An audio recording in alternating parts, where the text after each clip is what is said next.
Hey everyone, Jocular Claymore here, and welcome back to Disco Elysium. So, we figured out fast travel now. We're able to fast travel from three areas, from three spots. We can travel from the Martinez waterfront, which is where we are now. We can also travel to the church and travel to the fisherman shacks. So, as far as I know, this is the only form of time travel, fast travel that we have. It looks like a cell. The cell might still be at the church then. Well, we'll check that out later. But we made our way back to the waterfront so that we can continue with our next task, which several of them include using the radio in this car. So we're going to use that now.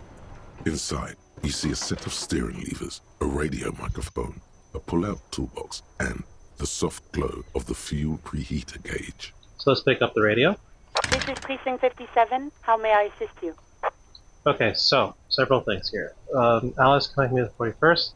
Connect me to Sylvie, who I think is our witness. Connect me to the library. I need to report a dead body in the Martinez boardwalk. One moment. Can you please describe the body? Age, sex, cause of death?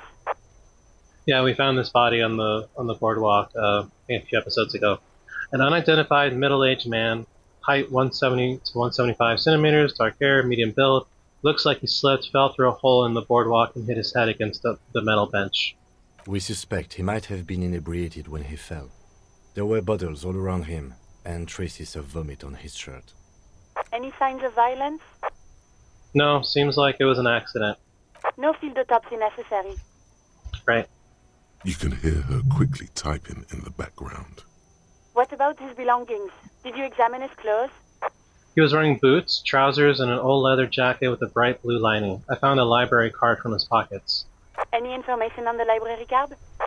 It's from Central Jamrock Public Library. It belongs to someone named Billy Mejon. Good. You have a lead. Do you and Lieutenant Kitsuragi want to take the case, or should I assign it to someone else? Yeah, we're taking the case. I have assigned the case to Lieutenant Kim Kitsuragi. Please follow up on this library lead to identify the man. We'll send someone to take the body to the morgue. That's all for now. Thank you for reporting in. Is there anything else I can do for you? Have you heard back from the ICP about the serial number? This was a serial number that we found on the armored boots. Yes. The armor was produced by Fairweather in their facilities in Bétancourt-sur-la-Clé in 42. It was part of a special order for Corps de Pharmacie, a security firm contracted to protect the interests of Oranese pharmaceutical companies in the Seminine conflict.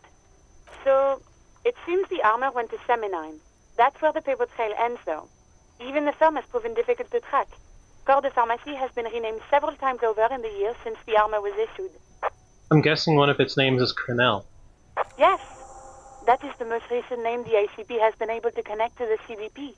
And the one before it was Downwell. I also have one called Sediment, but I think that might be a different contractor. No, they work called Sediment. And somatosensor, it seems. All that during the last 9 years. A suit of armor like this would have been manufactured with a particular person's physique in mind. You should ask for whom this suit was fitted. A suit of armor like this would have been customized to fit the wearer. There must be a record of the person to whom it was issued. Yes, but the ICP tends to be reluctant to share private sector records. I could try to talk them into it, though. This is a fun challenge for her. An opportunity to contribute beyond doing her job by rote. She'll gladly put in the extra effort for Team RCM. Yes, thank you, officer. I really appreciate your efforts in this case. Glad to help. Call back tomorrow. Hopefully I'll have more for you then. Connect me to Jamrock Public Library. Hold on, officer. I've got Central Jamrock Public Library on the line, and I've already introduced you to their librarian. Connecting the call in 2, 1. Yes, this is Central Jamrock Public Library here. How can I help you, officer? He sounds worried, yet ready to assist. This is how people get when the police call. I'm looking for any information that you can provide on Billy Mejon, a reader. Billy Mejon, you said. Give me a moment, I'll have to check our database. Yes, hello, are you still there? I found Billy Mejon's home address, is that alright? No phone number, unfortunately. They're too poor to have a phone line. Yes, home address is fine. Here we go, sir. Rue de Saint-Ghislain, 33B, apartment number 20. It's in Martinez, I believe. Cape Side Apartments, it says. Yeah, we know where that is. That's all. We've been in that apartment complex before. So, apartment 20. Got it. That's where the smoker on the balcony lives, isn't it? Do you have any other information on Billy Majon? It says here that they returned their last book just a few days ago, but I wasn't at work that day. Do you know someone who was? Marie? Marie? Do you remember a reader named Billy Majon? They returned a Tybalt book the other day. You hear someone answer from afar. Maurice, what? A woman yells. Then, yes, okay. If it was the police. She starts explaining something. Something. Excuse me. Yes, it was my colleague Marie. She said that it was Billy's husband who returned the book. He also asked for this new sci-fi release, Lowe's Radio City 87, but we don't have it yet. Good. You have a name now. So Billy Majon is a woman, not a man? How did your colleague know that it was her husband? Marie knows Billy. She's been working here longer than me. Sometimes her husband returns some books for her. And then goes for a little drink later. On the lookout. Do you know the husband's name? Sorry, no. Marie only knows him by sight. Can Marie describe to me what the husband looked like? Marie? She said it was an older man, and that she's pretty sure he'd had a drink or two the last time she saw him. What was he wearing? 1 second. Sorry, Marie wasn't really paying any attention to that. Thank you. That's all for me. I have no other questions. Happy we could help. Goodbye, officer. Anything else you need from me? Did you find out more about the owner of the armored boots? Not yet. But I was able to convince the database people to share private sector information. They promised to get back to me by tomorrow morning. Do you have any other questions? I forget what saved does. I'm done with the radio for now. 57th, over and out. In the cabin, you see a set. Alright, so we have the lead.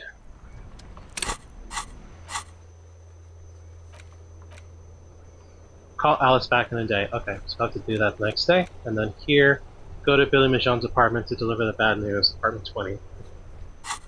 We can do that now. In here. Up the stairs.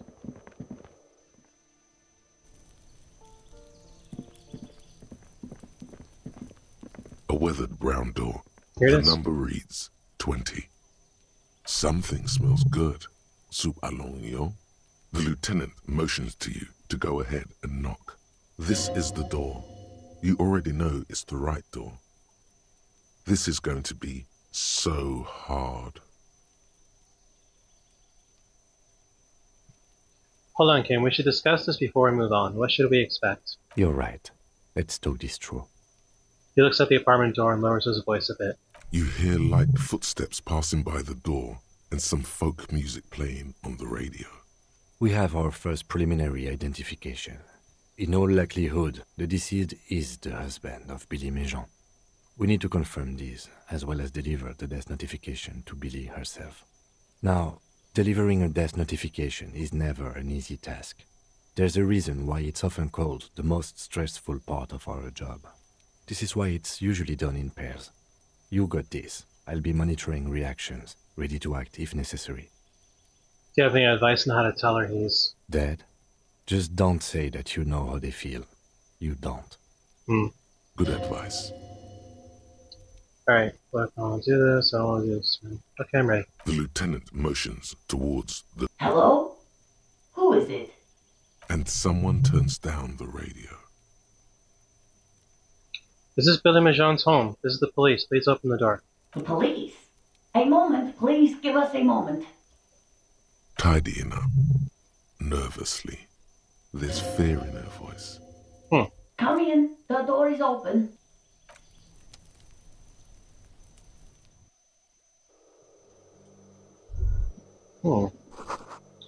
Don't run, okay? Take it slow and explore in the apartment. Be respectful. I guess we'll talk to her first. It's you from the book stand. Oh, it's her. Oh. Somehow that's even sadder that we know this person. She just looks at you for a moment without knowing what to do. I don't think I introduced myself properly. I'm Billy. Would you like something to drink? Tea? Lemonade? We're out of coffee. The lieutenant has taken off his foggy glasses and is busy cleaning them in his handkerchief for now.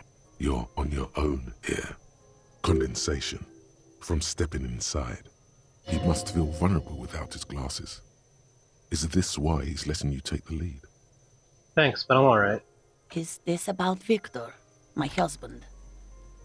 Is he in some kind of trouble again? I can come pick him up in the station if that's what. She stops, her eyes trying to read answers from your face. Keep it together. You don't want your body language to tell her the news. Sorry, I'm rambling. It's just that Victor often gets into all kinds of trouble. So, how can I help you? How about some small talk before you break the news?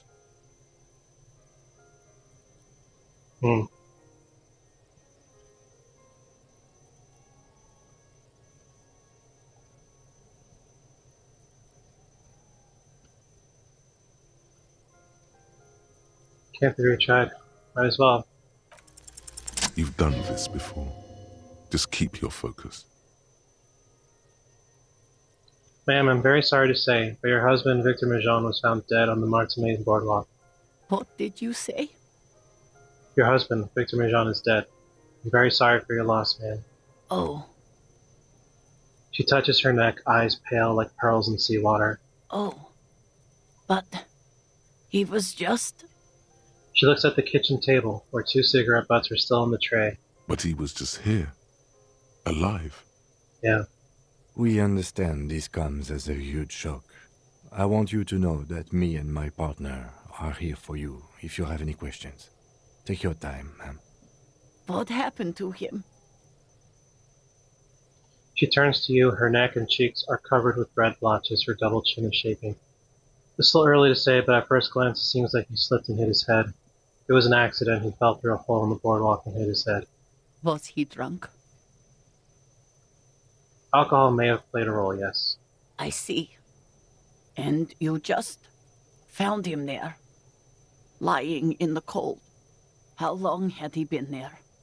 If you say 2 days maybe, it will be etched in her mind forever.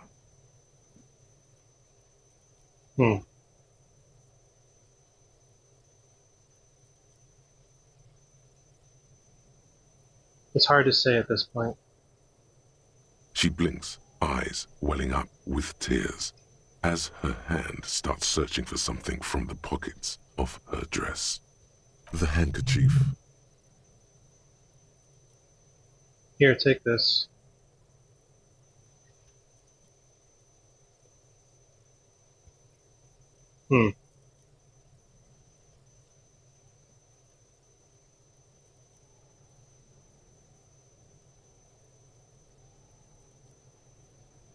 Yes, thank you.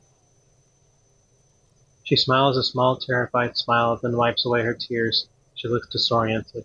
Is there anyone we could call for you? A friend, a family member, someone who could be here for you? No. I just need to tell my girls. The air gets sucked out of her lungs suddenly. Unreal. God, should I call them? Should I tell them to come home? No. A day. No, take a day to recover. You'll be better prepared when they come home tomorrow. Good. That's probably the right thing. Thank you. She nods, but with a wretched expression. Just tell me, what do I need to do next? Where is he? Can I see him? We've taken him to the city morgue. The local coroner will be contacting you shortly to arrange the funeral. Here's his number in case you want to contact him earlier. He hands her a leaflet with the morgue's contact information. A very good call. Is there anything else that the RCM could do for you? No, I'll call you if something comes up. I'm still... She rubs her face, runs her fingers over cheeks that have become numb. Thank you. Thank you for telling me. I'll call if... She runs out of breath. Again, I'm very sorry, ma'am. We should step outside and talk. Set the library card by her, leave the room.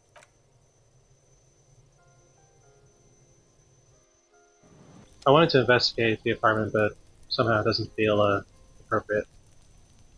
You did well. Thank you.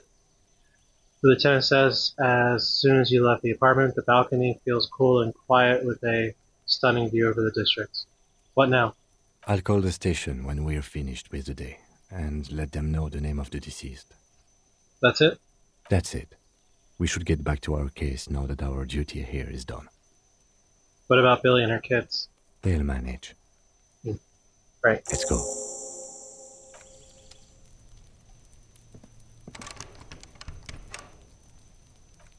I wonder if we can go back in there. I'm curious. No, that's it. Okay. Let's see. So that's done. What else can we do? Not the signature. So we got a signature from Liam, but not Isabel. So we might have to talk to Rivard about that. Can't do that. Get boots off of, no. Maybe we can talk to Renee next. Okay.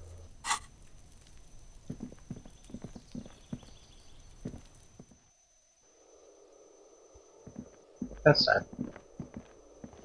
We could also talk to Joyce. It's been a while.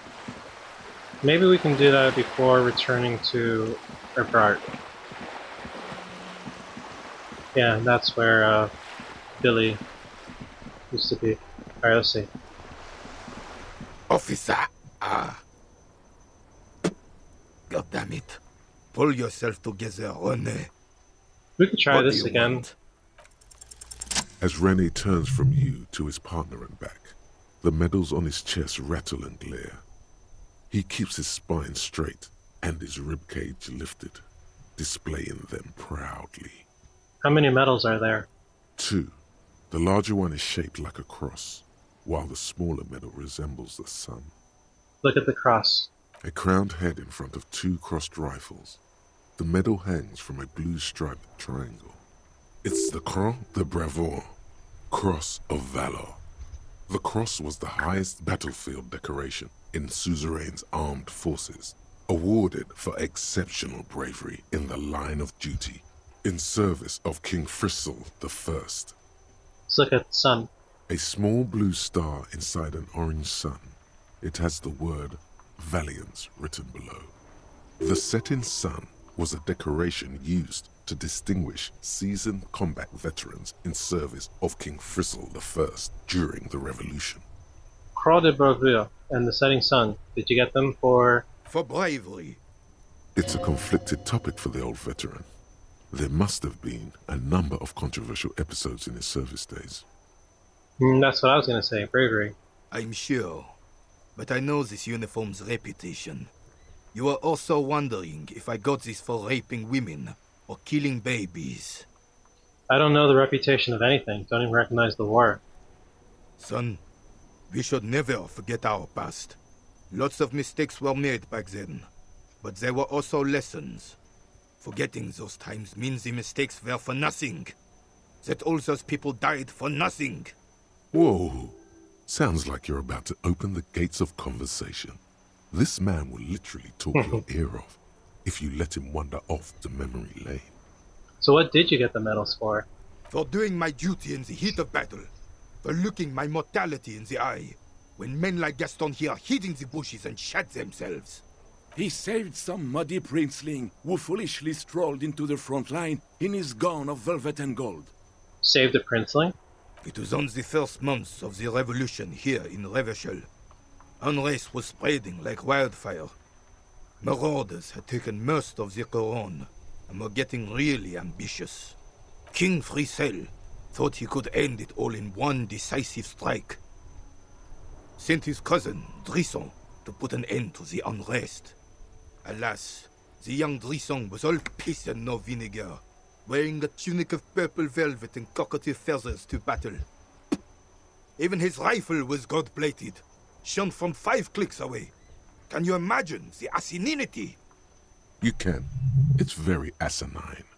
He really despises that Drisson fellow. Purple velvet tunic. That isn't exactly camo. To keep the long and bloody story short, Drisson marched us against the partisans in Coron. And when I say marched, I mean made us walk into captured enemy territory, single file, like toy soldiers, while he rode in front on his giant red stallion. The rebels were smart. They let us come real close before opening fire. Suffice to say, it was carnage. Must have been a bloodbath? Do they mean bloodbath? Pretty damn clever indeed, bastards. I got shot in the left shoulder and went down. Just a flesh wound. But just as I turned over, the prince fell into the mud next to me. He was missing his lower jaw. Then his horse, driven mad by the noise and smell of gunpowder, stepped on my leg and shattered my knee. Okay, then what did you do? I grabbed my sidearm and shot the beast in the head. Then everything went black. Capitaine Arnoux, le fléau des chevaux. The bane of horses. When I came to, it was all over. It was just me and Jolas Drisson, gurgling in the blood-soaked mud right next to me. The dink had taken numerous flesh wounds and lost a lot of blood. But despite missing his jaw, he seemed hesitant to die. Tougher than he looked, that one. That's no dink, that's a fighter. So I grabbed the dink and started crawling. Kept going until the 59th Cavalry picked us up. Through some miracle, we both survived. And the jealous freak convinced Frissel to give me a medal for not leaving him to die in his own blood. Piece and shit. He was the commanding officer and I was on duty. Just doing my job. Shouldn't hand out medals for that. 13 months later, I received the Sun for distinguished service. It's not worth mentioning. It's quite a story. You sense he's downplaying it. He did a lot more than his duty. More than anyone's duty. It's in his spine, in his billowing breasts, and untarnished self-worth. Sounds like you're being modest, Rene. The old carabinier stands quietly like a statue, his features motionless. What Monseigneur Modesty is not telling you is that he crawled over 7 kilometers before the cavalrymen found him and Drisson. 2 days later that was. And that even whilst crawling with a mangled half-dead prince on his back, he still managed to murder 3 rebels on his way. Is that pride in his voice? It's deep down, but maybe even unbeknownst to the man himself, it's there. Hold on, you're just a little bit proud of Rene's heroics, aren't you? Sorry, officer, but you're reading me all wrong. I'm a man of peace, and these kinds of bloody heroics are only impressive to men like Rene himself. Certainly not to me. How did you find the story to be, officer? Quite impressive. I'm not impressed. This doesn't seem like a good moment to express an opinion. I don't want to risk it.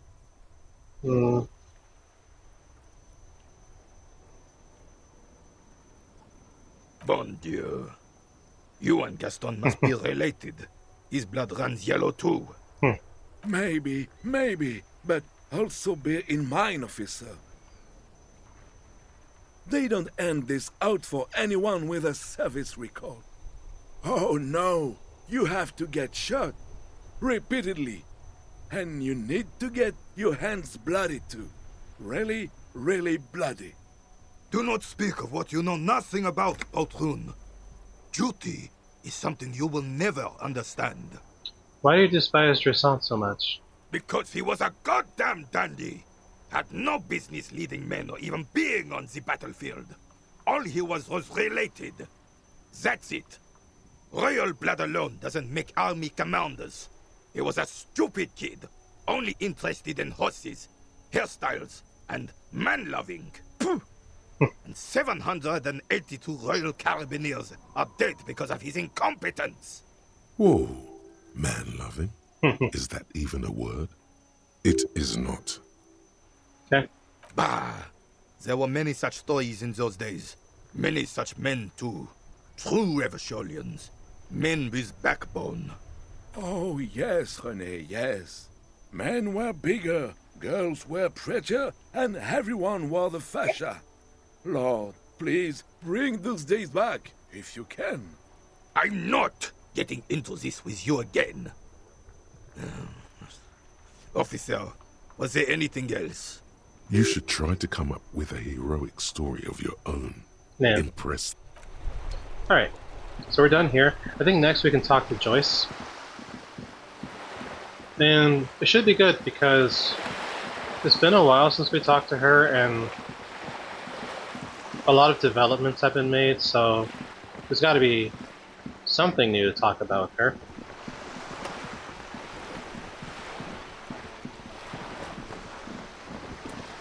Okay. You're back. Good. What can I help you with? We can show her the photo of the tattoos. Okay, let's see. She reaches for the photo, takes it, then holds it in her hand. For about half a minute, in silence. She wears fingerless gloves. Her fingernails are cut short and fractured, like those of a working woman. It was taken with a trigat not long ago. This is the man's upper body. There were no more markings on his hands or legs. What do you think? Sorry. I was trying to see if I can read the web of interdependencies between these points. The stars. She points to one on the photo paper. I can't. But that's how you read this story. The points themselves don't have letters, numbers, anything.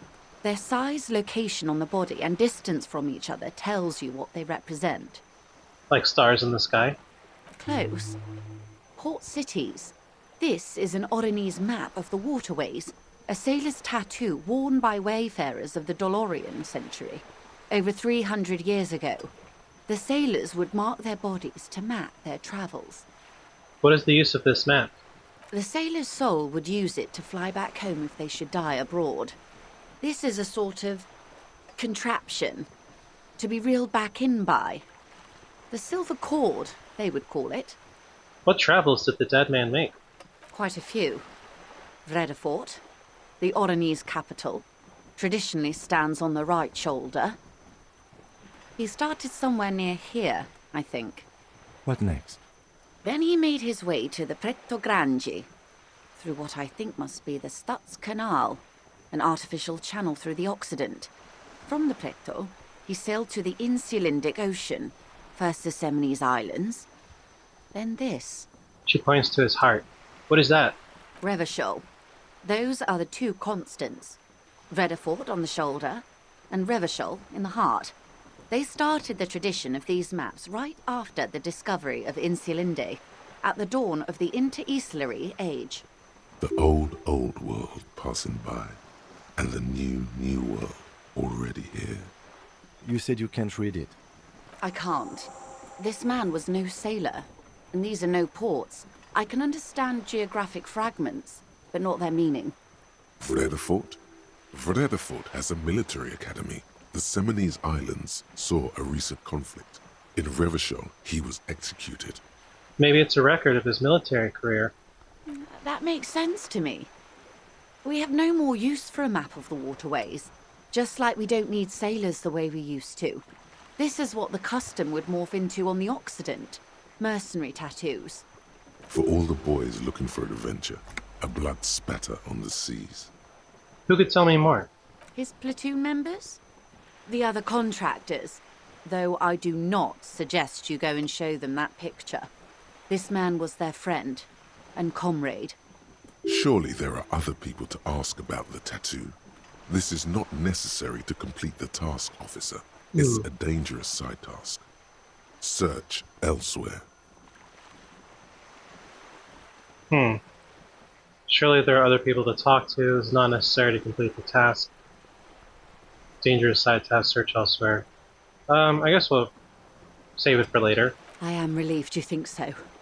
I don't think deciphering that tattoo should come before public security. That's all for the tattoos. Is there anything else I can help you with? By the way, I've talked to Rod Clare. You have? And how did you like Mr. Clare? I didn't. He's a beautiful man, beautiful and just. He's a hero of the workers' movement. He's a champion I've sworn fealty to. He's a bloated rainbow socialist. I can do business with him for a socialist who's reasonable.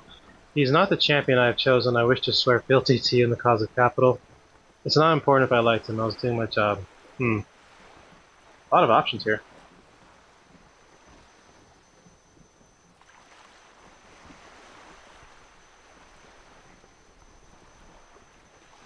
Do my job. Of course, Detective. Excuse me for implying otherwise. The RCM does not pick sides in this. I hope it doesn't come off any other way. Of course. And I don't expect you to share anything he told you with me. I'm not a corrupt verm myself. However, if you felt like discussing something, how could I stop you? Are we not human? Are we not curious to hear another person's take? It's only natural. We would only be gossiping. Intellectually speaking, it would be quite interesting to hear what she has to say about these things. Tell her she'll like you for it. Mr. Rivera's helping me find my gun. No, he asked me to open the door. He asked me to deliver an envelope. I'd rather talk about something else for now, if you don't mind.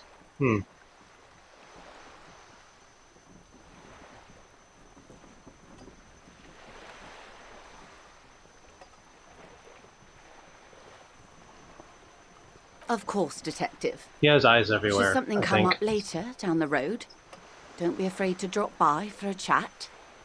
Until then, is there anything I can... Okay. We have a skill point. We already finished with the psyche tree. There's nothing else we can add to that. Maybe next we can move up to physique. We can add to shivers. Alright. Next we have ask another about the tattoo's possible meanings. Okay.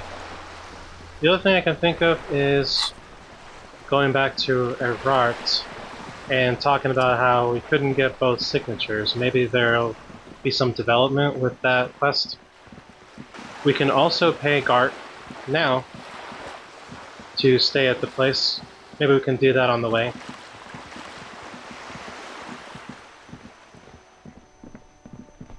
Otherwise, I'm not really sure what else we can do. Seems like we're sort of tying up loose ends here. Oh wait. Hi, gendarme. Hey. Another rendezvous. Wow, there he is again, the smoker on the balcony, right here. Hi. Hi. So what brings you here? What are you doing here? Or, I met your Sunday friend. You did? And how did you like him? You were right, he was magical, magically bureaucratic. I didn't like him as much as I like you. I didn't. He's a government official, I don't trust governments. Bureaucratic. I told you, he can be very useful. I guess that's the charm of powerful people. Who is he? A visitor from the first world. He's not like you and me, gendarme. He can always return. Return where? To his opportunities in Occident, sur la clé. Still, his coming and going brings some life to the village. Yeah, I have a feeling that the two of them have a relationship, shall we say. Or is it just money? I don't know. What are you two? Friends, I told you. Sunday friends. Friends who like to get together from time to time. What does it mean, a Sunday friend? That he won't be there when times get tough, I guess. Is that even a friend? It is. On Sundays. Why was he staying at your place in the middle of the night? He has keys. And he likes the view. To the sea, I mean. Okay. What about me, gendarme? What are you doing here? Admiring the atmosphere. What about you, officer? I live here. This is where I'm going to go down in history. I'm going to sing karaoke. I'm here to kick some ass and solve the case. Oh yeah, it's another thing we can do. We can buy a tape recorder or a tape player from the pawn shop and then play the sad song and do karaoke. I live here. Convenient. But what are you doing here? Talking to me? Tell me again about that muscular type who came to investigate the crime. Oh yes, let's see. He knocked on my door a few days after the lynching. I think he was going through the entire building, asking questions. Might have been one of the mercs. What did you tell him? Yeah. Nothing. That I didn't see anything. Did you tell him about your friend? What friend? Your Sunday friend, the witness. No, I don't think it came up. What did he look like? Muscular, handsome, strong, like one of those military types. Was he alone? Yes, but he was speaking to someone on his earpiece. What was he saying? Just reporting back whatever I was telling him. Besides muscular, did he have any other identifying traits? Oh, let me think. He had an accent. He sounded like one of those mercenaries. He sounded vaguely Oranese. No, not vaguely, scratch that. He sounded definitely Oranese. Thanks for the information. Sure. Anything else on your mind? What is it about the way he carries himself? Could he be a member of the homosexual underground? I mean, I wasn't going to say anything, but my gaydar was kind of going, my earpiece, my earphone. This sexual thing seems interesting. Ask around. Become involved. Just pointing it out. We're not talking about some kind of cult with members here. You made it up. Yeah, I don't think it's necessary or appropriate to just blurt that out, so I'm just not going to bring it up. Mm-hmm. Alright. Bye-bye, gendarme. Thank you. You're cute. Right. Can I help you? Oh yeah, we also found a stuffed bird back in the fishing village. Guard, I found a new bird for the whirling. What is this thing? It's no biggie. I thought it would look nice on the wall. I'm that kind of cop. What, the interior decorating kind? You know, I'm sorry. This is actually a nice bird. A competent piece of taxidermy. Yeah. I can fix it to the plaque and have a new bird in the establishment, I guess. So, I don't know. Thank you. I'm gonna go with thank you. You're welcome. People just don't know how to accept gifts, especially taxidermy. He likes it. He likes the bird. It solves his broken bird problem. I feel good about our work here today. Hmm. It's all about the little things, like bringing people random stuffed animals. It's not actually about that, but he liked it. Alright, we can pay our bill. Got the 20 real? Yep. Good. You got the room for the night, but... Alright, cool. Alright. I guess... Oh wait, we can also talk to Elena, because we found her husband, Morel. And we can talk to these people, too. Yeah, let's spend some time here. Oh, hello, dear. There you are again. Let's see. I ran into your husband on the coast. Goodness, how is he? Did he say why he hasn't returned yet? The old woman clasps her hands together over her blanket. He's fine, ma'am. As we had suspected, he couldn't get back earlier because the water lock on the canal was broken. Now he's just finishing up some work. Oh, yes. That's my Morel. He's bound to catch a cold staying out there for so long. But I am so relieved to hear that he's okay. Thank you for putting an old woman's heart at ease, if even a little. You haven't, however. There are dangers out there. Our aging body's foul. Her heart won't rest until Morel is safely back with her. Now maybe she'll open up about those fascinating cryptids. Take her mind off all this. You never told me you've seen the Phasmid. Oh, you don't want to hear about some old woman's ramblings. Oh, I really want to know. Reflexively, the lieutenant read his familiar notebook. Well, it was summer. I was building a racing track out of sand on the beach near a tall stand of reeds. Quite a tall one. Many times my height, I remember. When, all of a sudden... What happened? I looked up, and one of the reeds moved. Not like a plant, but like a living thing. It stood up and looked at me. Its body unfolded like some antique toy. I'd never seen anything like it. The reeds turned into a creature. I didn't know this can happen, so I reached my arm and touched the thing. It felt just like a stalk of reed, but it moved, swaying, towering above me. After a while, 20 seconds, a minute maybe, it left, went into the reeds. Did you follow it? I tried, but I was only a child. There was mud and high water. I couldn't see it anymore. I was just standing there knee-deep in mud, looking around me. Where did you go? Don't go. Then what? I ran back home to my grandmother and asked her if reeds could walk, and told her they were looking at me. Of course, she just laughed at me, but I knew what I'd seen. For years, it was a story I told at parties when I wanted to impress boys. That sort of thing. Of course, most people just took it as a strange, amusing anecdote. So did I, honestly. But then I met Morel. We were on our first date when I told him my story. You should have seen his face. He said my descriptions matched the phasmid down to a T. Its white marble limbs, the way it moved. Its limbs are white? Not all of them, as far as I remember. Some of them, on the inside like stalks of marble, if that makes sense. How big was it? It's hard to say how big things are when you're quite small yourself. To me, it seemed to be taller than I was then, but that's probably not the case. What if it is the case? You were on a date? Our first, yes. Kim, what do you think of this? I thought it was a wonderful story, ma'am. But I don't believe it. A child left unattended on a warm day. Children make up stories and then end up believing them. Okay. You're welcome, sweetie. I do appreciate the chance to relive it whenever I get one. It was just such an impossibly sunshiny day. So warm. And she could get up and walk right into the reeds on her own. Into the mud. Anywhere.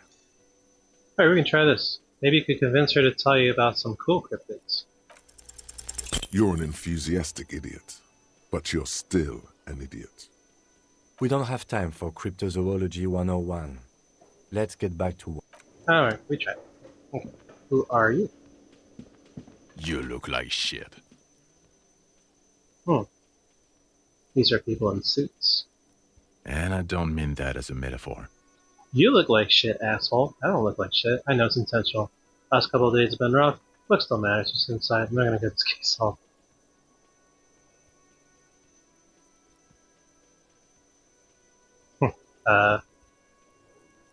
I know it's intentional. I'll own it. Like undercover? RCM uniforms. Well, as far as disguises go, this is one of the best I've seen. I mean, I could swear you're an actual bum. Okay, bro. Oh, come on, Jean. It looks like it's been a rough week on him. It's not just this week. What do you want? There's something about this guy that matches with a face in your head. A similar but different face. He might be wearing a disguise. Cool shades. Are you wearing a disguise? Yes, it's a hobby of mine. As if waiting for some kind of reaction or response. Something to click. It's not happening, though. Who is this guy? Well, let's try to figure it out. There's something that binds you to him. Some kind of an outfit, maybe. A uniform.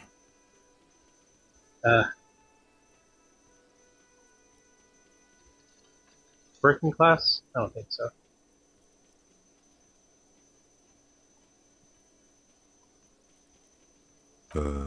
I want to say yes. I don't want to ask that. Then don't. Okay. No one's forcing you. Fine. Got some questions for you. I'm a cop. About what? You don't look like a cop. You know what you look like? Like a prophet, like a revolutionary, like a sack of shit. I don't know, you tell me. I don't know. A sad stack of shit next to someone far more proficient. Kim, who is this guy? I'm not getting involved in this. It's not my style, he thinks, glancing at the man in sunglasses and the woman beside him. Oh boy, they're mad at him. No wonder. He just doesn't recognize them. Now will you answer some questions for me? No. Why not? 'Cause it's not my job. Why don't you go and fucking do yours and solve this damn hanging? Solve something else? Or we could go back to doing our jobs. This was stupid. Okay. Watch out for yourself, loser. That voice, so very familiar. Oh. Did you hear it when calling to your station and reporting your badge missing? Wait, your voice. I recognize it. Oh, really? I wonder where. I lost my badge recently. When I called in to report it missing, you were there. That's the where you remember me from? Yes, I haven't seen you before. Okay, then. It's probably a coincidence. People sound alike. Goodbye. Then can we talk to you? In an RCM patrol officer's uniform winces as she notices you. I would really prefer not to talk to you right now. Hold on, you are a cop of the RCM, murder investigation. Is everything alright? Yes, I am. I'm a cop too. I know. Here's the real deal. It's hard to tell whether he's sarcastic or sincere. But if you had to guess, you would say the lieutenant is being sarcastic. Yeah, you're not helping, Ken. I'm on a murder investigation. Are you the cavalry? I'm definitely not the cavalry. Is everything alright? I don't know. I mean, why would I want to talk to you? If I wronged you? Cool, so you know the cop. Let's just do this by the book, okay? I'd bring word for at the end to come.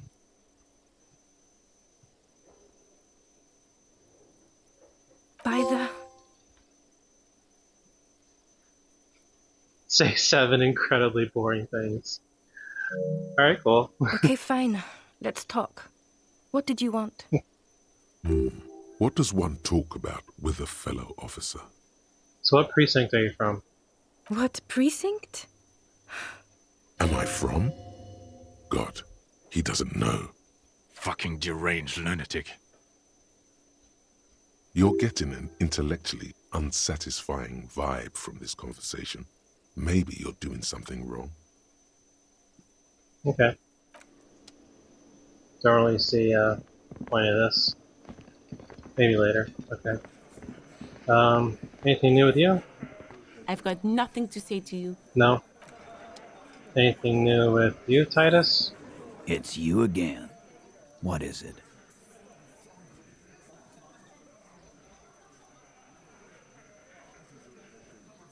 I found someone who saw the hanging, a witness. A witness? You ain't got shit. The locals would never come to you with this. That's just tactics, Titus. Next, he's gonna tell you one of us already rolled on the others, and is in witness protection. My witness isn't a local. Well, let's hear it then. Who is your mystery fella? He's not alarmed by the sudden appearance of a witness, but he is surprised. This goes without saying, but nonetheless, don't give out his name. Let's just say he's a high-ranking government official and leave it at that. Yeah, right. Like we wouldn't know if an MI plant was in our town. Nice try, right? MI is short for Moral Intern. Moral Intern is short for Moralist International, the coalition that runs Revachol. I've seen this shit a million times, Titus. Fly fishing. They are desperate. Tell us, Copper, what wacky claims did he make? The witness said the hanging went down very quietly, no shouting, no commotion. The witness said he saw 2 people, verified to descend, 1 mask. The witness is sort of play. Let's go with this one. Arab guy? Boss, I think he's trying to say me and Theo. Well, yeah. What is confusing you? Eugene, Theo, and Elaine were there too. I already told you. We were all there. The witness said the hanging went down very quietly. It's you assholes that feel the need to go around like a fucking brass band. The Hardy Boys are dead silent. Yeah, it's like they put cowbells on you before they send you to the streets. What's with the cowbells, policeman? They're avoiding having to answer this question. I'd imagined you guys drinking and singing lynching songs. What's with the funeral silence? We were drinking, weren't we, guys? I hit the bottle hard. I was drunk as fuck. Right, I'm convinced, Glenn. Nothing off here. Just a regular hanging. Bullseye. Glenn looks around uncomfortably. The lieutenant hit a nerve. It's like a surreal play. Those flaccid MI cocks with their culture language. Everything's a surreal play or sublime whatever. Doesn't mean anything. It means the whole scene was long and drawn out, like it was from a film. I wonder if that is relevant. What is this fella's problem? Sorry we didn't make it more action-packed. It wasn't the first thing on our minds, you see? Shanky. It's Shanky, right? I thought there's something wrong about the lynching story. Now I know there was. You don't know shit.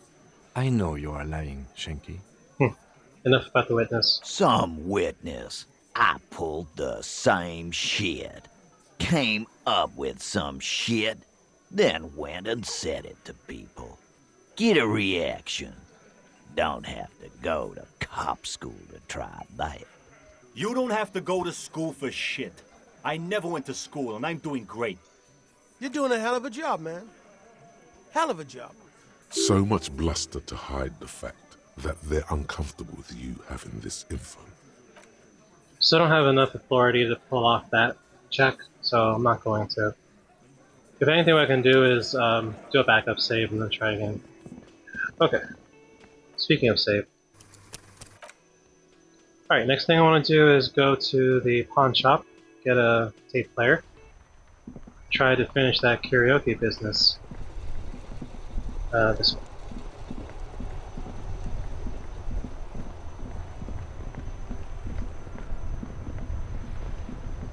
I'm really curious to see where things go in this story.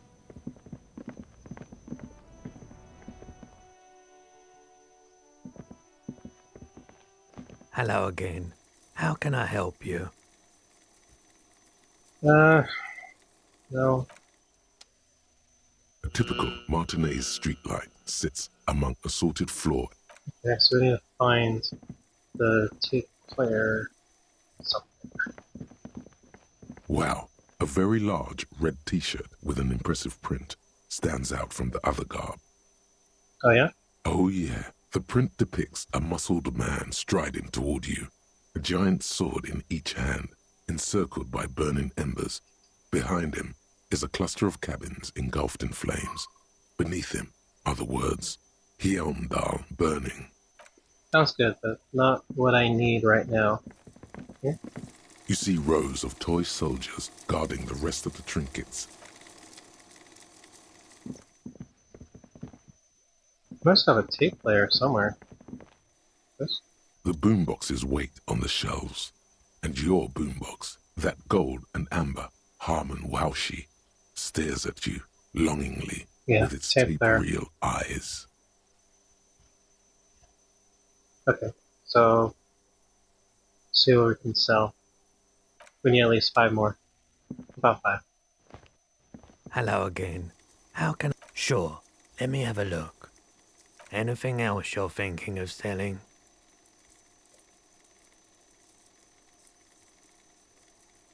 The shot put ball is worth a lot. You feel like you should hold on to this and make good use of it. To sell such beautiful would be a sin. And then this. Another time, perhaps. I feel nervous about selling the shot put ball because something tells me that I may need it. Yeah.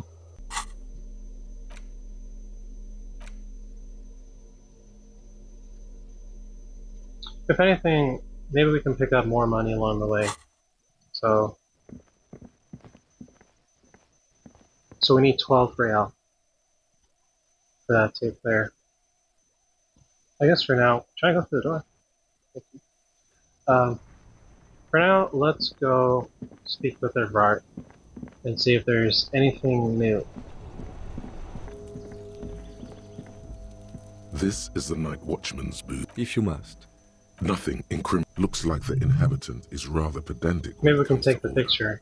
It's a black and white photo of a young couple out in a street fair. The man, Rene, is dressed in a Royal Carabinieri uniform. The girl is young and very pretty. She is smiling playfully at the camera. Rene looks like he's about to smile. This photo must be tied to some good memories. Why did you take that picture of René? I'm gonna ask him about it. You're really interested in that old soldier. Not sure I understand your fascination, but sure, as long as it doesn't take up a whole lot of time. I mean, you never know what information may come in handy. Okay, moving on.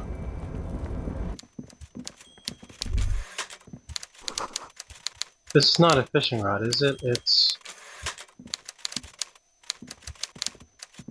Mr. Dubois, I hear the meeting with Titus was a glowing success. That's such a relief. Titus can be a handful sometimes. Now, what can Everard Clare do for you today? Okay, so we can't talk to him about not getting the signature. We would have to lie, so I don't want to do that. Okay. Dead end. I guess we can go back and talk to René.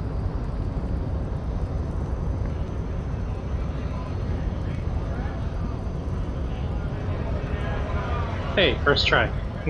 Those stairs always give me a hard time. Vigilance officer, what can this old carabinier do for you? Got any card for... Yes, I'm an old... He feels like he has to justify himself for some reason. I saw a picture in there. You were in it. You looked happy. Who's the girl? She is nobody. This is none of your concern, and I refuse to discuss my private affairs with the RCM. Okay, fine. The lady is Jeanne-Marie Beaulieu, and she sure as hell wasn't a nobody. Yes, yes, like I... Okay. So that's done. Not sure what else we can do. Maybe let's... Thank you, Odyssey. Let's go back to the shacks and speak with Isabel again. Trying to... Here. Okay, let's try this. Here she is. A policeman. What can our village do for you?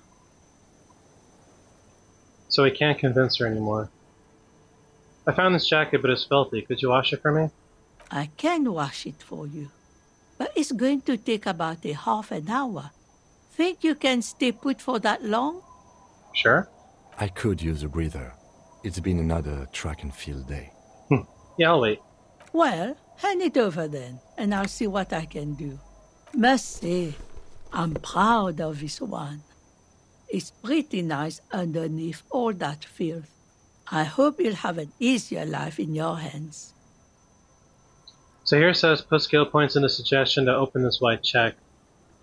Don't remember if we put a skill point to suggestion before or after we tried convincing her, but either way, we can't add any more suggestion here, so I guess we're just done with that. We're locked out.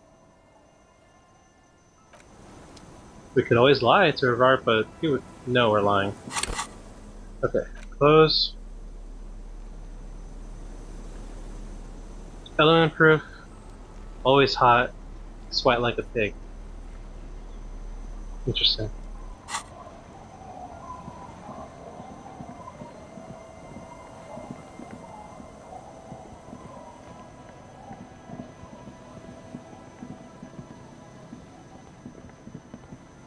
Got some money, huh?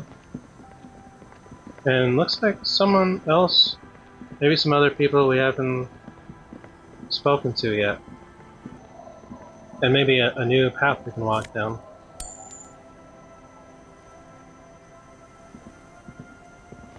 Hey, Tequila! A 30-something man clad in a two-piece lycra tracksuit puts down his pilsner and extends his hand in greeting. Good to see you. How's business? How's the whole reality situation treating you? Shake his hand. So what's happening? Wait, Tequila? Yeah, Tequila Sunset. How are the, high-concept, reality-based adventures proceeding? He says it like it's obviously your name. Like you called someone Billy Brunel or leader of the 4th Street gang. Good. These people know your true name. Looks like it has preceded you, Mr. Sunset. More on that later. Not too hot. I'm on a 50-year losing streak. Reality? It makes me aggressively sad. Don't know. He was telling me a cop, and he said, I've re-entered reality to conquer it, to bend it to my will. I'm the law. Getting used to that. It's good to hear that you're on top of things. Talking about used to, did you know that I used to be a real mover and shaker? He thoughtfully picks at his shit-stained liquor jacket. Sadly, things aren't going that well in Idiot Doom's Spiral Land. Haven't found those keys yet, haven't won that great piece of ass back. No word from my business buddies. He takes a sip from his beer. Idiot Doom Spiral, huh? This is bound to be a good, high-concept conversation. What do you guys do around here? We are saving the world. Please! Please don't go! Don't go! Okay, we're drinking. We're drinking alcohol. That's what we're doing. I tried to save the world once, a long time ago, with enterprise, creativity, and willpower. But that didn't work out. So now, it's a pirate's life for me. What is a tequila sunset? You keep saying it. It's you. You're Tequila Sunset. How do you know this? We've met before. Don't you remember? No, you sure don't. No? I don't think you're ready for that grade of reality yet. It'd be ill-advised for me to tell you. You gotta go do the intro yourself. Come back when you've been to the motor carriage. Tequila. He points toward the waterline with his bottle. Okay. You too, Tequila Sunset. So maybe it's that path.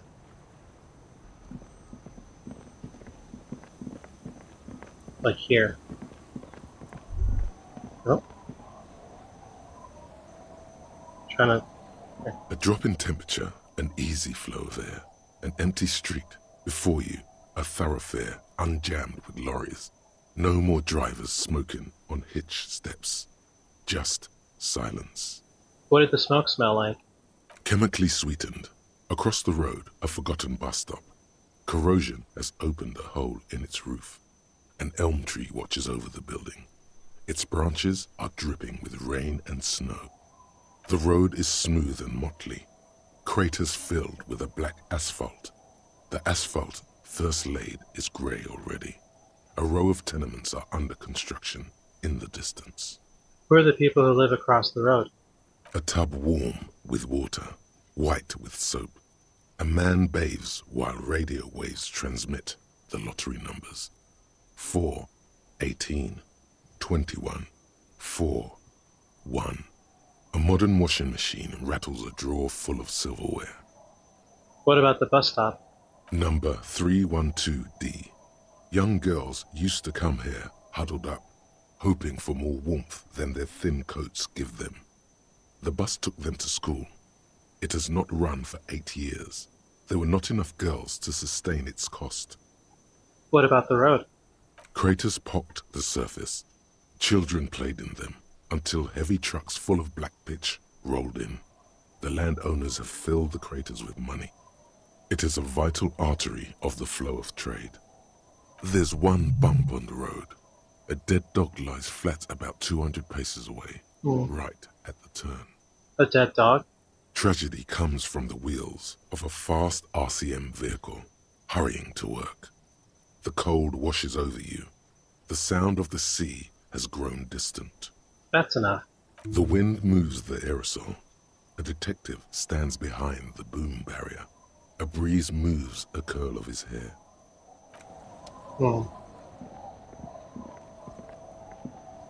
Yeah, doesn't look like we can answer. The underside of the boat has recently been tarred.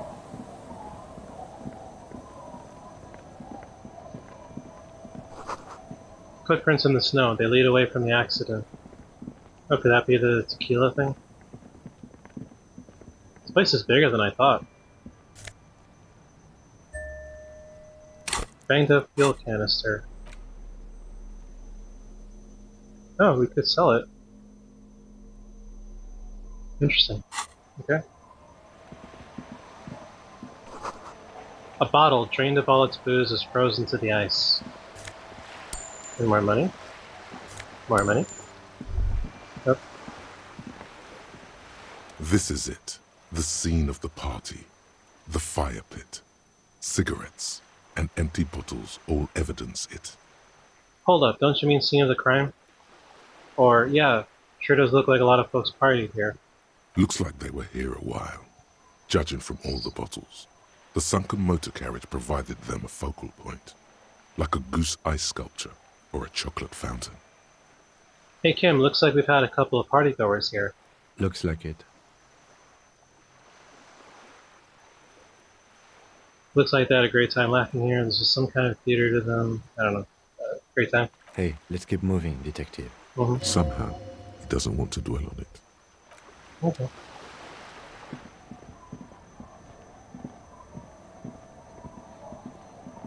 Really? You have to go all the way? Motor carriage lies half submerged in the icy water, slowly sinking into the Insulindian Ocean. Only the cabin top, rear wheels, and the engine remain visible.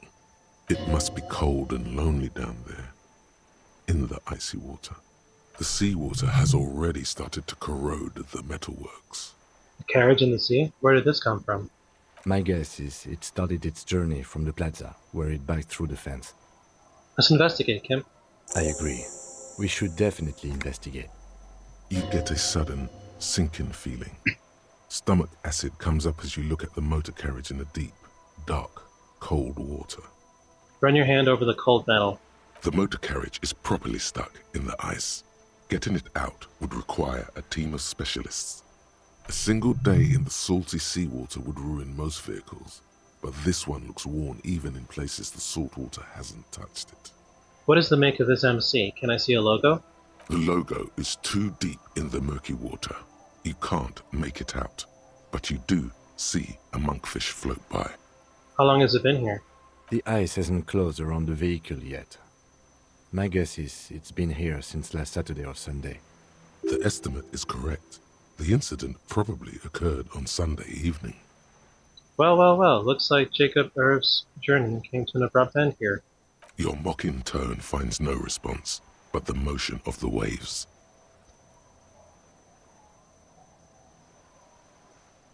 Yes, yes.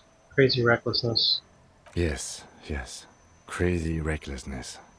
I'd say it has been here since last Saturday or Sunday. What should we do? Let's wait for the low tide and see what's inside. Great idea. Then we can get the things inside. The joyrider must have left something good inside. Guns, papers, maybe a cool jacket. A joyrider jacket. A joyrider jacket. You feel a strange connection to this joyrider.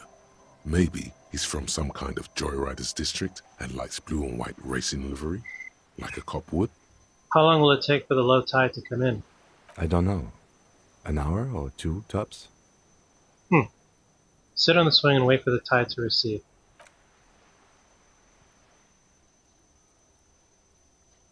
As you sit down in the old, rusty playground, the world around you becomes very silent.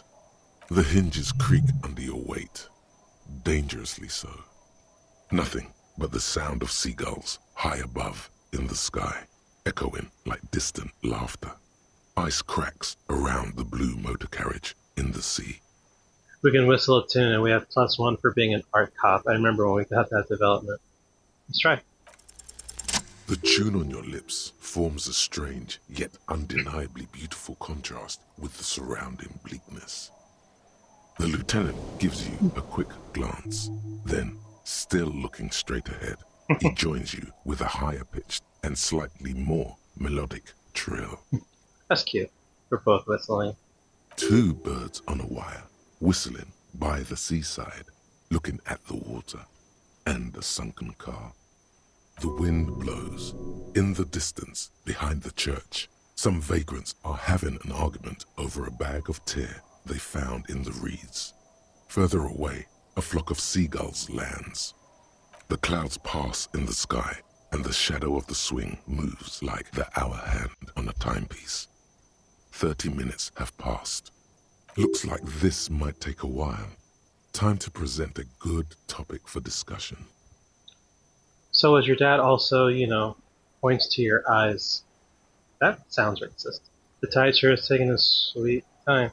Would you rather sit on an anthill for an hour or stand in a river of leeches? This would be a question I would ask sometimes. Well, historically, leeches have been used to prevent and even cure many ailments. Okay, he's thinking. I can do this. Let's do this. Who'd want to sit on an anthill? There are no therapeutic benefits to, well, napalm ants, for example, are used in some rites of passage rituals. Clouds on the horizon grow darker, and the shadow of the swing set keeps climbing. You hear the distant rumble of the city. 30 minutes pass. If you have to side with either the strikers or the shipping company, who would you choose? I don't think he's gonna respond to that saying, we're not supposed to pick sides. Do you think I'll ever find my gun? Man, it's taking a long time. Just ask. Luckily, I am already a member of an independent organization, and therefore do not have to choose between a rock and a hard place. But if someone puts a gun to your head, I guess that's just your way of saying you're side of the company. I understand. You're saying you're siding with the union. I mean, it's not what he said.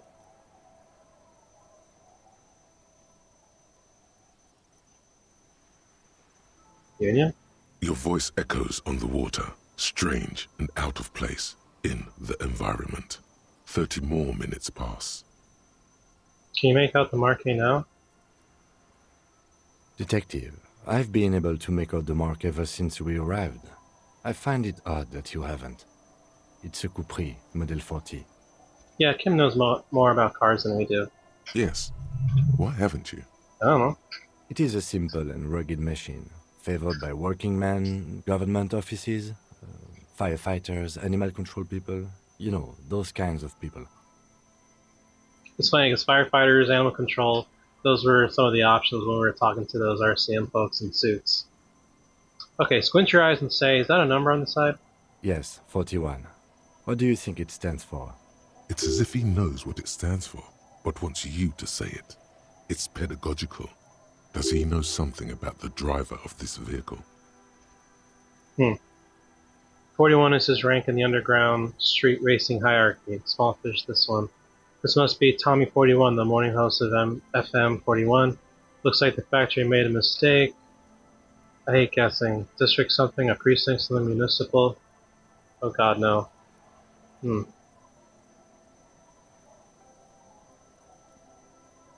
Tommy 41. Right. Hey. Or 41 is the number of a police precinct. Your precinct. Oh no, I was wrong. A massive pit opens up in your stomach, and the most terrible feeling comes over you. No. Just nope. Say no to this, Harry. Oh my god, it's mine. I drove my car into the sea. I'm afraid so, yes. Yeah, I knew Looks it. like you drove your police motor carriage into the sea after you jumped across the canal. Maybe I was in pursuit of someone. How do we get it out? I can still fix it. They're not going to take me back after this, are they? The badge, the gun, and now this. Things were going so well. We were just whistling merrily. Well, at least I can see what's in there now.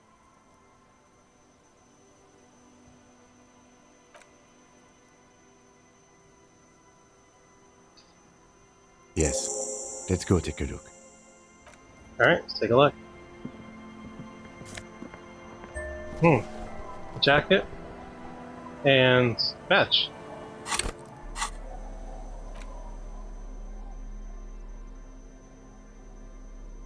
Esprit de corps. Visual calculus. As compared to the jacket I have on now.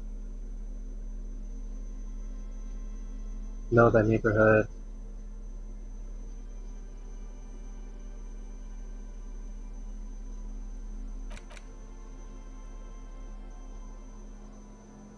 And here's the badge. A police badge on which you see the photo of a man. You. Some seaweed is stuck to the back. I found my badge. At least something good came out of all this. Study the badge. Encased between two durable plastic sheets is a bluish card with lines of information and a watermark in the shape of the street grid of Revachol West. You see a photo, a name, a rank, a document number, the date of issue, and, in the lower right corner, your precinct. Look at the photo. The man keeps winking at you with his green-grey eyes. The photo is old, no doubt about that. But the badge is new. You used an old photo for a new badge. How old? 8, maybe 10 years. The guy in the picture is rather good-looking. He's got a nice haircut and is distinctly lacking in massive sideburns. And he's winking? Why? What do you think? His face is already contorted by the expression, although it looks less grotesque on him than it does on you now. The badge in your hand shines as you rotate it, catching light. You see lines of information on it, and a shining watermark. Name, Harrier Dubois. Dubois. Harrier? That's long for Harry. So you are Harry. Evrard was half right. Probably not a lot of people know your full name. Whoever told him you're Harry Dubois didn't. What kind of name is Harrier? It's a wartime name. Revolutionary. The kind mothers give their sons during troubled times. Like Undying or Boxer or Ironhide. A name like armor. Okay, I accept it. Pleased to make your acquaintance, Harrier Dubois. He's not going to call you Harrier. He'll keep calling you officer when he's angry with you, and detective when he's not. Interesting. Has he been doing that the whole time? I haven't really noticed. Alright. The badge in your hands shines as you rotate it, catching light. You see lines of information. Let's look at rank. Lieutenant W. Freighter. What is a Lieutenant W. Freighter? The lieutenant is a rank above sergeant and below captain. It's the highest rank in the RCM that still does field work. I am a lieutenant. And W. Freighter? The title of Freighter is added to your rank when you decline a promotion to a higher rank. In your case, captain. You have declined twice, thus you're W. Freighter. We declined? That's interesting. There are many reasons one would do this. The rank above you in your precinct's décomptage might be taken, or sometimes promoted officers do not want to replace their superiors, out of respect. And sometimes they just prefer the type of police work available to their current rank, in your case, lieutenant. Heavy-duty case-solving machine. What's a décomptage? Décomptage is the hierarchical system employed by the Revachol citizens' militia. It means counting down to twos. The countdown is modeled after the dual leadership system employed by the left during the revolution, which in turn was developed by last-century experimental psychologists in the University of Königstein. The lowest rank is junior officer, usually teenagers. Then there are the patrol officers, then sergeants, lieutenants, and then a captain. That's basically it, except for a few kinks. What kinks? Kinks like satellite officers and the additionally a freighter rank I already explained. So you've been putting up with all my bullshit because I'm your superior? So you've been putting up with me because we're of the same rank? No, I've been putting up with you because despite an unconventional approach, you are doing good police work. Oh, well, thanks. It matters more than driving your motor carriage into the sea. And now we've even found your badge. He trusts you, for now. Try not to spoil it. Turn back to the document. Such a small yet precious thing. Let's go to serial. That's just the serial number. Revachol, Jamrock, Precinct 41, with some numbers thrown in there for good measure. The numbers are not there for good measure. They have an administrative purpose, one that's unfortunately been erased from your memory. Alright, date of issue? 4 months ago. I'm guessing that's when you were promoted to the rank of Lieutenant W. Freighter. A new badge usually comes with a new rank. You seem to have been doing well then. The case created a lot of edge you have to take off. The death march really gets us going. You're pretty sure you weren't doing well, but better? Probably yes. A lot can happen in 4 months, especially in winter. The winters are never easy on you, of that you are sure. Let's do Precinct 41. Yes, it's the designation of your precinct. 41, like mine says 57. The 57th is mostly industrial harbor, a lot of asphalt. The 41st is... What? It's a tough station to work in. You have all of Jamrock to cover. That district should have 3 precincts, but money is what it is. It's no wonder you are like you are. he thinks. But then again... Yeah, sounds like we got it worse. More stressful responsibilities. But then again, it's a legendary district, and a hell of a station too. It must be an honor and a curse to work with people like Price, McCoy, Berdiaeva. Roberts, Feuerbach, Dimitri. Suddenly, names from your decomptage flash in your forebrain. He knew all those people, although they're not from his station. They must be big. The badge in your hand shines as you rotate it. I think we're done here. So we did that. Okay. Oh. Seems the walker was either very confused or drunk out of his mind. So I think now we can go back and talk to those Tequila guys. Tequila Sunset. Idiot Doom Spiral. I'm ready now. I've seen it. Tell me the story of Tequila Sunset. Mm-hmm. Let me take a sip to moisten up my cords. Tequila Sunset rolled into Martinez last Friday. And by Tequila Sunset, I mean you. The man. The myth. Was I alone? Hey, let's not jump ahead of ourselves. This is your story. Stop interrupting. Sorry, please continue. You got here on Friday to solve a case, hoping to be the early bird who gets the worm. And by the worm, I mean the buzz. Because as far as I know, all you did was get piss drunk.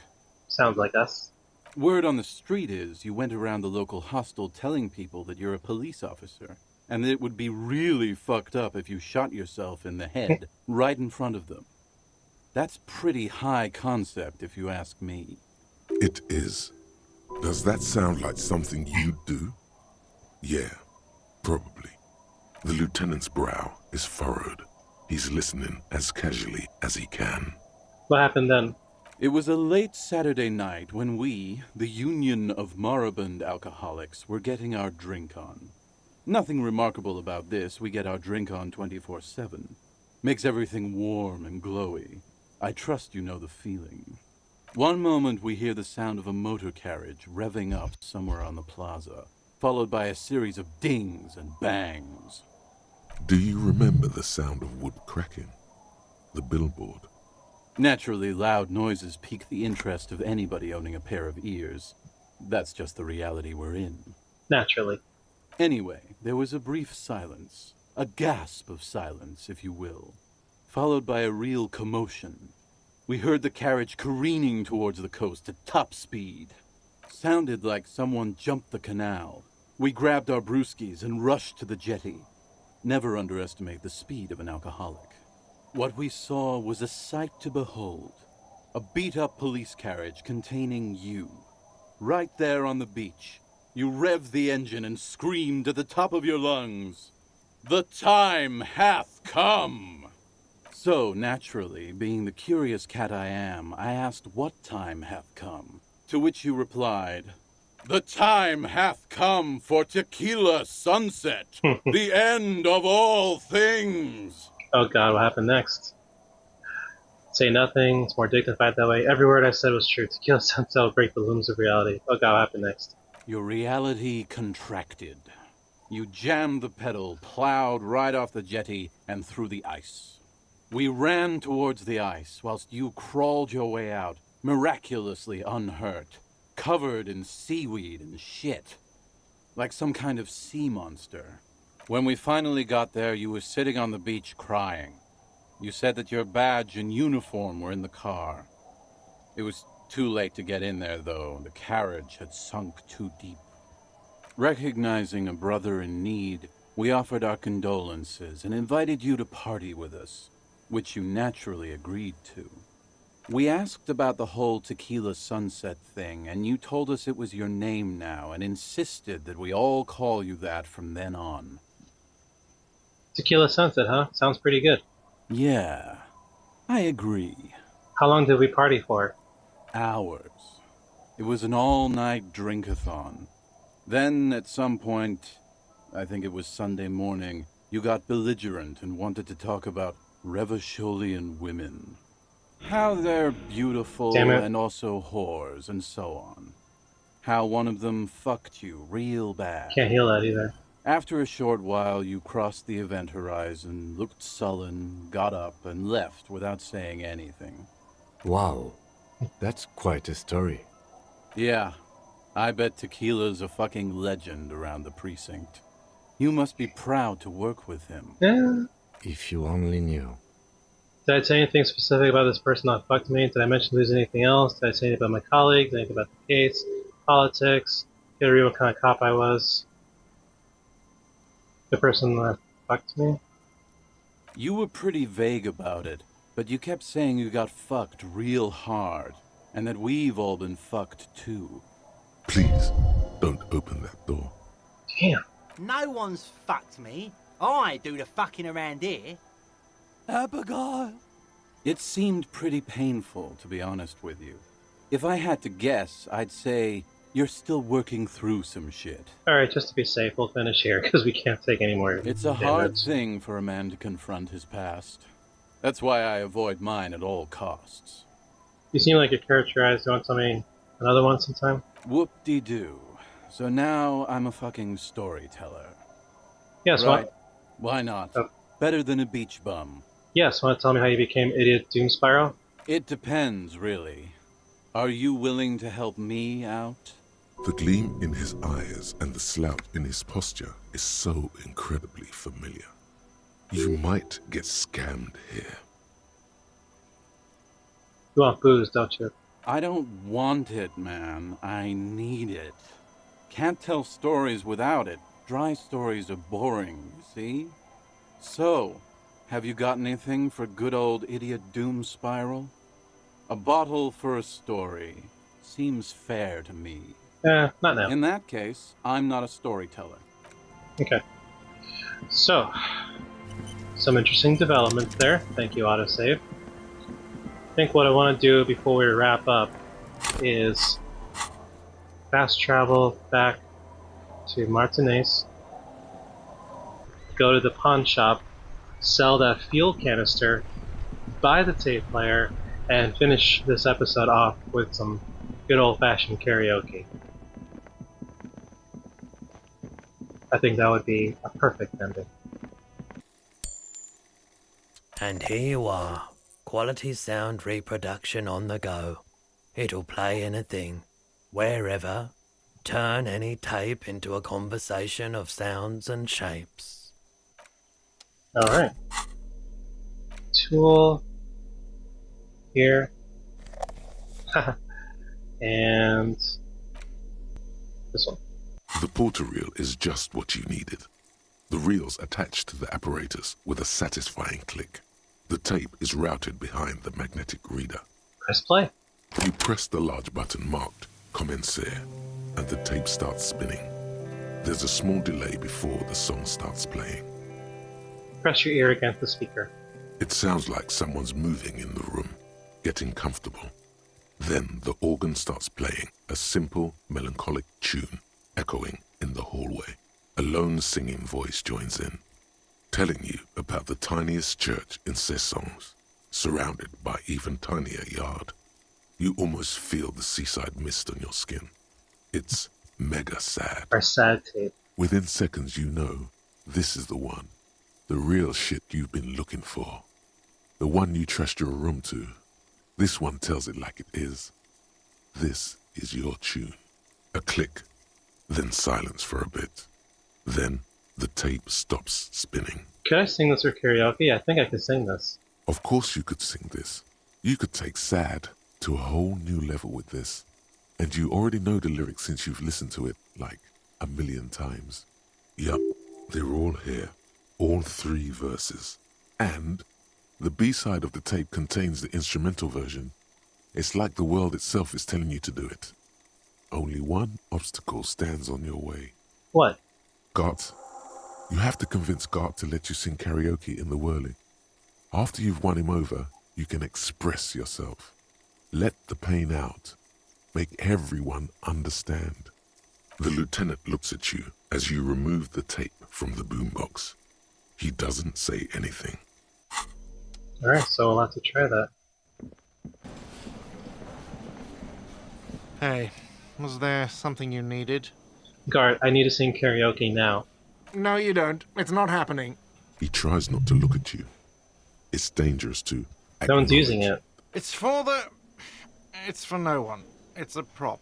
I'm not letting anyone use it after the great karaoke catastrophe of 44. What happened in 44? A lot of people got killed because some arsehole wanted to sing karaoke. It's not a prop, it's for your clients. I know it's used. Okay, yes, it's for some clients. I'm a real client. I paid my bills and I have the right to use the karaoke machine. Ha! Well, we don't have any tapes. They all got stolen. It's alright. I have my own song with me. The man in the vest and the violet shirt stares at the tape you've just given him. He begins to frown. Hard. Fine, fine. Yay. Climb on that stage and do your thing. Just get out of my hair. I'll plug it in for you. Damn this karaoke machine. I'm having it uninstalled, he mumbles to himself. Oh yeah, time to do the damage. Alright. The stage is all set up for your performance. Feels silent. You can hear the pellets creak under your feet. You feel a little dizzy, a little unsteady suddenly. So, are you ready for your thing now? Let me know when I should turn on the karaoke carousel. Oh man, we need drama for this. Let's see. The stage, you feel... So, are you ready for your thing now? Alright, let's do it. Let me know when I should turn on the karaoke carousel. The air is thick with anticipation. Someone dims the lights as the music starts. Okay, here we go.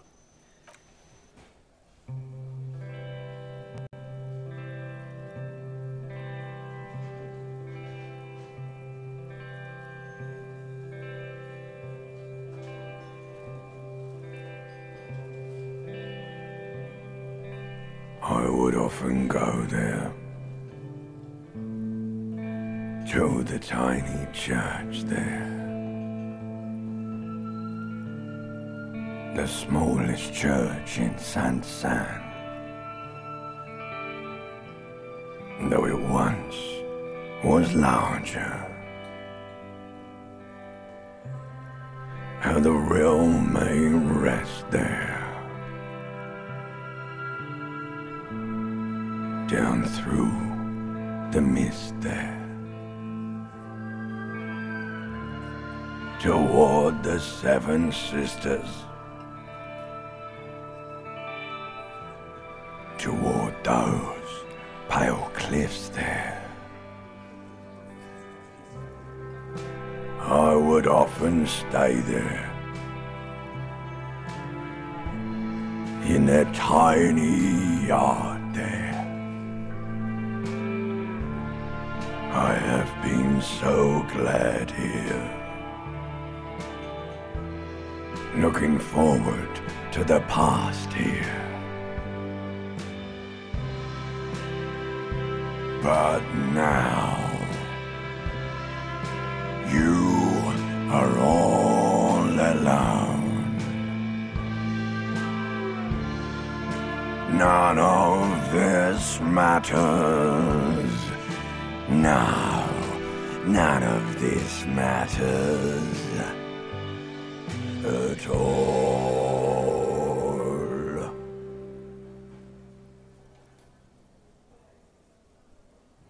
Wow. We did it. And a new skill point. These are the lyrics. A lazy applause fills the room. You feel your hands shake as awareness of your body returns to you. Thank you, Ancient Reptilian Brain. I want to dedicate this song to whoever wrote me that fucking letter. I still love you. Thank you very much, asshole. I dedicate this to my partner, Kim. I dedicate this song to Garth for letting me sing. Oh shit, Garth. I dedicate this to the RCM, please don't fire me. I want to dedicate it. I performed it for myself. Thank you, Reptilian Brain. There is silence now in the deep where the voice came from. It has receded, to return only in dreams and nightmares. This guy really carried you. Alright, so we have to choose someone to dedicate it to.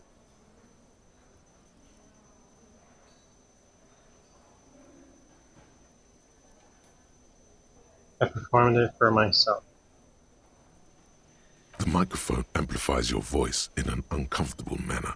Someone coughs. Most people have gone back to talking now. Good, good. Are we ready? I want to unplug the microphone now. Last words? Evening will come, we will sow the white sail, workers of the world unite. Thank you, Martinez.